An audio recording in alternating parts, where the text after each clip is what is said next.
Olá, sejam bem-vindos. Estamos de volta com mais uma lição da Escola Bíblica Dominical, lição de número 11, que fala sobre o homem do pecado. Nós vamos falar um pouco hoje sobre quem é este homem do pecado e o que ele vai aprontar aqui na terra. Muito bem, vamos ver aqui, deixa eu abrir a lição. Está aqui. O texto áudio da nossa lição, ela diz o seguinte: e então será revelado o iníquo, a quem o Senhor desfará pelo sopro da sua boca e aniquilará pelo esplendor da sua vinda. Isso está em 2 Tessalonicenses, capítulo 2, verso 8.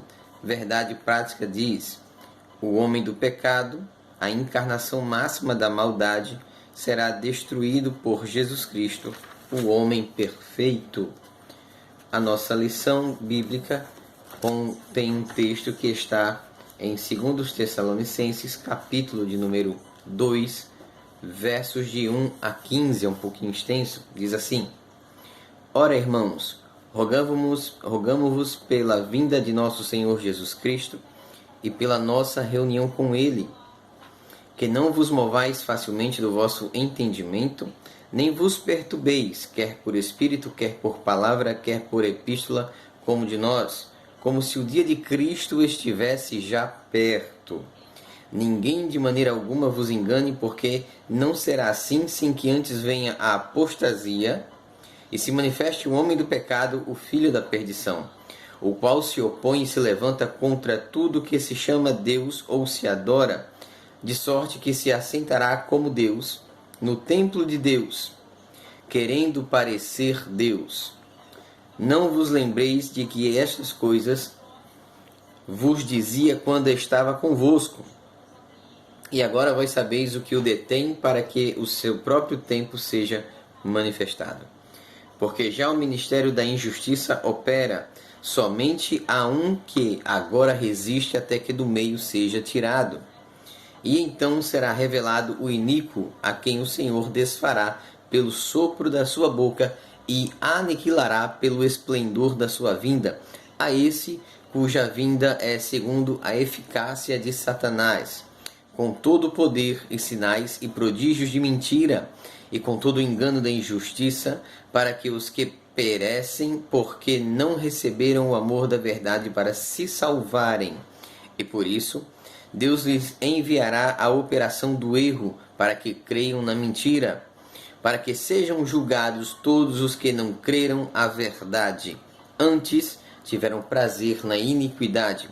Mas devemos sempre dar graças a Deus por vós, irmãos amados do Senhor, por vos ter Deus elegido desde o princípio para a salvação em santificação do Espírito e fé da verdade, para que, pelo nosso Evangelho, vos chamou para alcançardes a glória de nosso Senhor Jesus Cristo. E então, irmãos, estai firmes e retende as tradições que vos foram ensinadas, seja por palavra, seja por epístola nossa. Muito bem, este é o texto oficial da nossa lição, lição de número 11. Muito bem, irmãos, essa lição ela vai falar acerca do homem do pecado. Homem do pecado, que se refere aqui à manifestação do anticristo. A Bíblia ela nos faz um alerta e ela vai nos dizer em 1 João capítulo 4, versos de 1 a 3, amados, não creais a todo o espírito, mas provai se os espíritos são de Deus, porque já muitos falsos profetas se têm levantado no mundo. Nisto conhecereis o Espírito de Deus. Todo espírito que confessa que Jesus Cristo veio em carne é de Deus, e todo espírito que não confessa que Jesus Cristo veio em carne não é de Deus, mas este é o espírito do anticristo, do qual já ouviste que há de vir, e eis que agora já está no mundo. Primeira coisa, observe que João está dizendo que o espírito do anticristo, ou seja, aquilo que manifesta o anticristo, aquilo que tendencia ao governo do anticristo, aquilo que é a plataforma para a manifestação do anticristo, ela já opera no mundo, não a pessoa do anticristo, mas todo um projeto, todo um molde, toda uma formação secular ela é montada para que este homem do pecado em algum momento se manifeste. Porém, o espírito do anticristo, ele já opera no mundo e não é de hoje, é de longas datas, né? Nós vemos a origem do homem do pecado desde os primórdios da humanidade.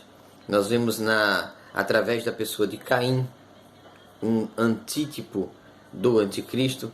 Nós vemos na figura de Lameque também um tipo de anticristo.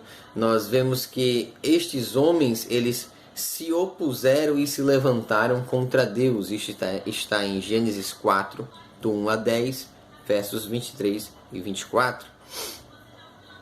Nós vemos que no Velho Testamento existem antítipos. E os que são os antítipos? São figuras, sombras, que apontam para o futuro, para algo que foi revelado no Novo Testamento, que já ocorreu ou que ainda ocorrerá. Quando nós olhamos para o Velho Testamento, nós vamos encontrar tipos de anticristo, como por exemplo a figura de Faraó em Êxodo, onde ele tenta destruir ou ele tenta impedir o crescimento do povo de Israel, do povo judeu, e ali nós vemos também uma manifestação demoníaca para que o povo fosse exterminado, né? Então, há vários exemplos no Velho Testamento.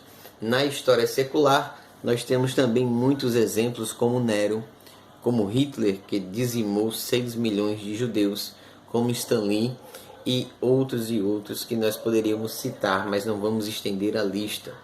No tópico de número 2, nós vamos observar que o homem do pecado ele possui alguns títulos ou alguns nomes que podem ser atribuídos a ele. Há uma passagem em 1 João capítulo 2, verso 18. Vamos ver esta passagem. 1 João capítulo 2, verso 18. Deixe-me ver se eu abri aqui. Se não, eu abro agora. 1 João capítulo 2, verso 18. Diz assim: Filhinhos, é já a última hora, e como ouviste que vem o anticristo, também agora muito se tem feito anticristos, plural. O anticristo, artigo definido, é um. Porém, muitas pessoas influenciadas pelo espírito do anticristo têm se feito anticristo, né? Têm sido influenciado por ele, por onde conhecemos que é já a última hora. Precisamos tomar cuidado com essas pessoas, né? Vamos ver. Então, isso é um sinal que é dado e não é de hoje, é de muito tempo que a Bíblia vem apontando para a manifestação do anticristo. No Apocalipse, o homem do pecado ele também é descrito como a besta que sobe da terra. A besta que sobe da terra. Isso está em Apocalipse, capítulo 13, versículo de número... Deixe-me confirmar. Versículo de número 1. Vejamos o que diz lá. E eu pus-me sobre a areia do mar e vi subir do mar uma besta que tinha 7 cabeças e 10 chifres, e sobre os seus chifres 10 diademas, e sobre as suas cabeças um nome de blasfêmia. Muito bem. Então, no livro de Apocalipse, ele é a besta que sobe do mar. Isso é um dos nomes que também é apresentado referente a ele. Ele também pode ser chamado como o homem do engano. Ele também pode ser chamado como a besta. Ele também pode ser chamado como o homem do pecado, homem da perdição, como o anticristo. Então existem vários nomes que podem ser atribuídos a ele. Não vamos entrar em todos esses nomes. Mas o homem do pecado, ele também possui uma natureza. O que é essa natureza? É uma natureza humana. Ele é homem, ele é normal, ele nasceu de mulher, ele tem pecado, ele tem a mesma essência humana que eu tenho, que você tem, né? Porém, ele terá um tipo de unção maligna, ele será usado pelo diabo e receberá poderes malignos para operar, para realizar sinais e para iludir a humanidade. Nós podemos olhar esse texto no livro de 2 Tessalonicenses, capítulo de número 2, verso 9. A esse cuja vinda é segundo a eficácia de Satanás, com todo o poder, sinais e prodígios. Prodígios de quê? Sinais de quê? Poder de quê? Mentira. Ele engana, ele mente, ele ilude, ele trapaceia e ele fará coisas que dará ao povo entender que ele será alguém levantado ou induzido por Deus para aquele momento. Contudo, ele não é. Ele é um homem que é nascido de mulher, que tem a mesma natureza humana. Lembre-se que o diabo, desde que o mundo não era mundo, desde os primórdios do tempo, desde antes de Adão e Eva, que ele quer ser Deus. Isaías vai falar isso e Ezequiel vai falar isso, 28:14. E uma das ambições do diabo era: subirei acima dos mais altos céus, colocarei o meu trono acima do trono do Altíssimo e assemelhar-me-ei ao Todo-Poderoso. Ele queria ser Deus. Logo, Cristo, ele nasce como homem perfeito, à semelhança de Adão. Só que Cristo, ele encarna, ele faz carne. Ele deixa a sua onipotência, onisciência, onipresença, a sua eternidade, e ele se faz carne. Ele nasce como homem. O diabo, ele não tem esse poder, ele não tem como encarnar de fato e de direito. Porém, ele irá se utilizar de alguém para influenciá-lo e usá-lo de uma forma satânica, maligna. Esta pessoa não será a encarnação do diabo, mas será a personificação do mal, do diabo.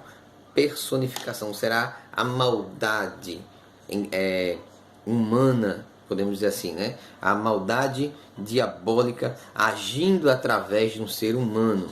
E qual é a missão desse homem do pecado? Bom, ele tem uma missão quádrupla. Primeiro, opor-se a Deus, opor-se a Israel, opor-se a Cristo e, finalmente, se opor à igreja.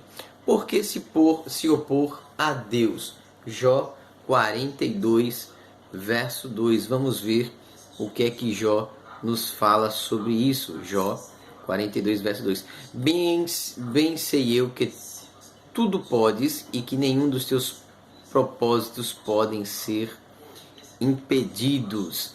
Então, veja que embora haja uma tentativa do diabo, desde que o homem ainda nem sonhava em existir, há uma tentativa do diabo de usurpar o trono de Deus, de ocupar o lugar de Deus, de tomar o governo de Deus, mas isso é uma coisa que está fora do seu alcance, fora do seu domínio, fora do seu poder. Deus, ele possui entre uma de suas características uma coisa chamada onipotência, ou seja, ele é o todo-poderoso, ele não é um pouco poderoso, ele não tem poder, ele tem todo o poder e ele é o todo-poderoso. Jesus, ele vai dizer em Mateus: é-me dado todo o poder no céu, na terra e embaixo da terra. Não foi um pouco, não foi a metade, não foi uma parte, não foi um pedaço, foi todo.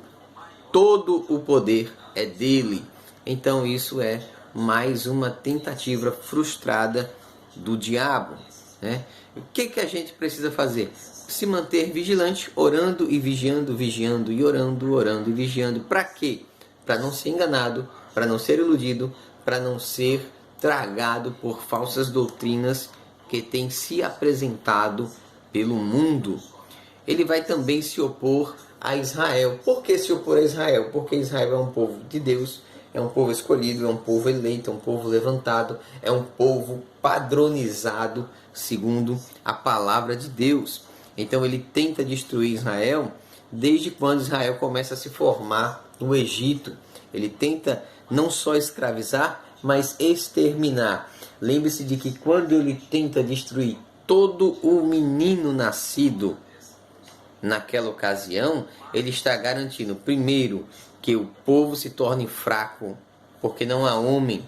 Homem na antiguidade era responsável pela guerra, era frente de guerra. homem naquela época, ele era responsável por pegar em armas, por ir à luta. Se eu não tenho crianças, se eu não tenho nascimento masculino, eu não tenho força de governo, eu não tenho força de exército, eu não tenho força militar. Logo, eu tenho uma nação que tem muitos idosos ou mulheres e meninas que não vão dar trabalho para que Faraó governe. Então ele tenta destruir ali o povo de Israel e naturalmente ele não obtém sucesso. Nós vemos essa mesma cena se repetir através de Herodes, quando, por ocasião do nascimento de Cristo, também uma tentativa sem sucesso de não só de prejudicar o povo de Israel, mas como de matar o Messias, o Salvador. Uma coisa também sem sucesso da parte do capeta. Nada que ele fez deu resultado efetivo. Na grande tribulação, nós vamos ter aí a atuação forte, pesada deste homem do pecado, né? Ele vai abrir uma perseguição implacável contra os judeus e contra todos aqueles que não se dobrarem diante dele. Nós vamos ver também que ele vai opor-se a Cristo. A palavra anti significa contrário. Antiterrorismo é uma força que combate o terrorismo. Antifraude é uma força que combate a fraude, né? Então, anti é opor-se. Anticristo é aquele que se levanta ou se opõe a Cristo. Então, no que concerne ao Filho de Deus, o homem do pecado, ele vai se levantar contra Cristo. Nós temos aí uma passagem em Mateus, capítulo de número 24, versículo de número 5, que diz assim: E eles lhe disseram, em Belém da Judéia, porque assim está escrito pelo profeta: E tu, Belém, terra de Judá, de modo nenhum és a menor entre as capitais de Judá, porque de ti sairá o guia que há de apacentar o meu povo Israel. Então veja a origem de Cristo. Cristo é de dentro do povo, Cristo é judeu, Cristo é israelita, Cristo é hebreu. Então ele vai adentrar por esse caminho. Versículo 23 e 24 vai dizer, deixe-me ver aqui, Mateus 23, 24 vai dizer assim: Então se alguém vos disser, eis que o Cristo está aqui ou ali, não lhe deis crédito ou não creais, né? 24, porque surgirão falsos cristos, falsos profetas, e farão grandes sinais, prodígios e maravilhas. Quero aqui abrir até um parênteses, e não é novidade de ninguém que nós sabemos que a fé hoje, ela tem sido comercializada, ela tem sido banalizada. Então vende-se de tudo. Vende-se objetos, relíquias religiosas, né, com supostos poderes místicos para curar, para abençoar, para operar milagres, para fazer coisas que elas não podem fazer. Vende-se rosas, vende-se cravos, espinhos, cruzes. O que você imaginar hoje se vende em nome da fé, tá certo? Então cuidado. Cristo não vendia amuletos místicos. Cristo, ele dava de graça a cura, a libertação, a salvação, tá certo? Ele não vendia salvação, ele não vendia cura, ele não vendia o milagre, ele não vendia água do Mar Morto, ele não vendia água do Rio Jordão, ele não vendia nenhum tipo de apetrecho ou acessório que pudesse tornar a fé evidente ou que pudesse conduzir alguém por poderes místicos. Nós vamos ver ali quando Cristo ele é assunto aos céus, nós vamos ver Pedro em uma determinada ocasião com um mágico chamado Simão, se não me falha a memória, é Simão, se não me falha a memória, e ele tenta comprar o dom de Deus, e ele é repreendido por Pedro, porque não se compra o dom de Deus. O dom de Deus não é vendido, não é comprado, não é negociado, ele é dado por Deus a alguém, e este alguém que recebe este dom de Deus precisa usar este dom de Deus em favor da obra de Deus. Fé não se vende, dom não se vende, dom não se compra. se recebe de Deus, tá certo? Então, cuidado com o que você anda comprando por aí. Por quê? Porque muitos charlatões, muitos falsos profetas, muitos enganadores e muitos mentirosos têm se levantado no meio do povo de Deus. E por que isso acontece? Porque a fé se tornou banal. Uma coisa que ela é banalizada, ela perde a estrutura e o linear entre o certo e o errado. Então, muito cuidado. Muito bem, vamos lá. No início, ele tentou matar fisicamente o Filho de Deus, nós já comentamos sobre isso. Então vamos para o tópico de número 4. Ele opõe-se à igreja, né? Livro de João, capítulo 15, verso 18 e 19. Se o mundo vos odeia, sabei que primeiro do que a vós, odiou a mim. Se vós fosseis do mundo, o mundo amaria o que era seu, mas porque não sois do mundo, antes eu vos escolhi do mundo, porque é o que o mundo, por isso é que o mundo vos odeia. Se você é crente, se você é cristão, se você serve a Deus, e se você e o mundo se dão super bem, tem alguma coisa errada. Você não pode ser amigo de Deus e amigo do mundo. Você não pode ser amigo do pecado e amigo da santidade. Você não pode ser amigo do diabo e amigo de Deus. Não pode. Normalmente quem é cristão, quem é amigo de Deus, ele incomoda o mundo, né? Muita gente gosta de fazer algumas comparações, mas tem algumas que não fazem sentido. A gente percebe que quem é servo de Deus, quem busca a servir a Deus, a fazer a vontade de Deus, naturalmente ele é percebido, ele é notado e ele é rapidamente apontado. Então, cuidado. Você não tem como agradar a Deus e ao mundo. O mundo te odeia porque você é crente, porque você serve a Deus. Se você não fosse crente, se você fosse meia boca, se você fosse fachada, se você fosse faz de conta, então o mundo, ele te abraçaria.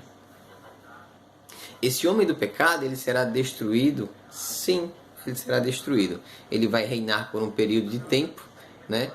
E ele será posteriormente destruído. Ele terá a sua ascensão. Quando será a sua ascensão? Vamos ver uma referência no livro de Apocalipse, capítulo número 13, verso 5. E foi-lhe dada uma boca para proferir grandes coisas e blasfêmia, e deu-se-lhe poder para agir por 42 meses. Há um período para que ele possa agir, um período para que ele possa atuar. Quando iniciará de fato o reino ou o governo do anticristo ou do homem do pecado? Quando a igreja for arrebatada. Há um que ainda impede. Quem é este um? É a presença da igreja e a atuação do Espírito Santo sobre a terra e sobre a igreja.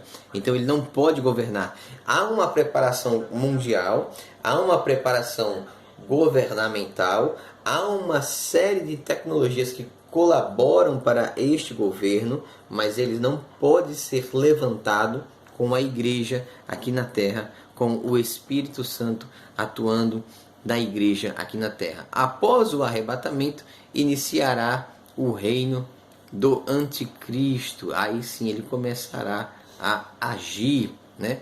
Então, Apocalipse 13, verso 7 diz: e foi-lhe permitido fazer guerra aos santos e vencê-los.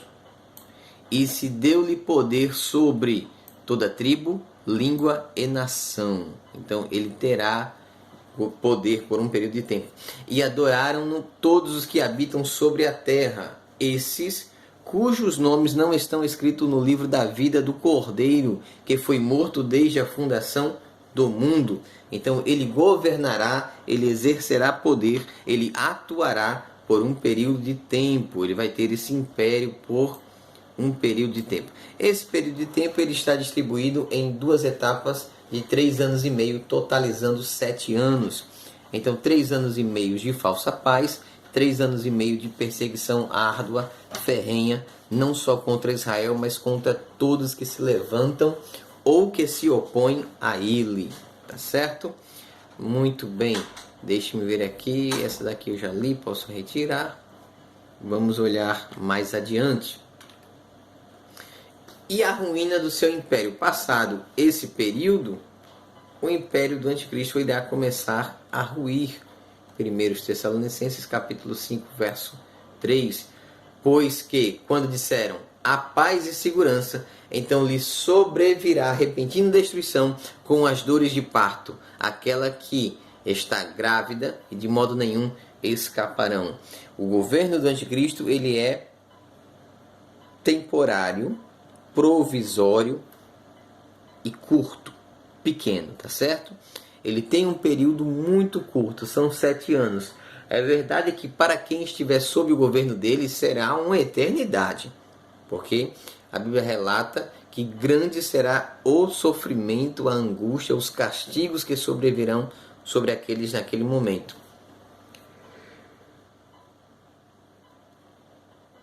Mas, no geral, é um reino curto, pequeno e repleto de dificuldades. Tão cedo ele se levantará, tão cedo ele acabará. E Cristo, ele irá vencer o anticristo, vencer o falso profeta, vencer a besta, vencer o diabo, tá certo? Então, este período será quando? Após o arrebatamento da igreja. Quanto tempo durará? 7 anos. Quem é o homem do pecado? É aquele que será usado pelo diabo para manifestar a vontade do diabo na terra e subjugá-la por 7 anos. Ele tenta ocupar o lugar de Deus, ele tenta parecer Deus, ele tenta ser Deus, ele até tenta passar a ideia de que é o Deus de Israel, mas ele é uma fraude, ele é um engano, ele é uma mentira, tá certo? Então, como é que eu vou saber estes sinais? Como é que eu vou saber estes acontecimentos? A data do arrebatamento da igreja é um mistério que pertence a Deus. A manifestação do anticristo é um mistério que pertence a Deus. Ele pode estar vivo? Sim ou não? Não tenho como precisar. O governo mundial está sendo preparado para este momento? Sim. O espírito do anticristo já atua sobre o mundo? Sim.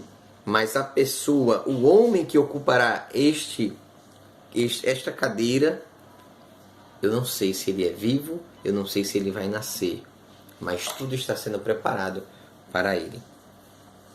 Se você não é inscrito no canal, se inscreva, dê o joinha, compartilhe, divulgue. Se você quer esclarecer outras dúvidas, deixa aí embaixo nos comentários. Divulgue, mande para seus familiares, pessoal da escola bíblica. Nos ajude a propagar a palavra de Deus e anunciar o nome e o reino de Cristo.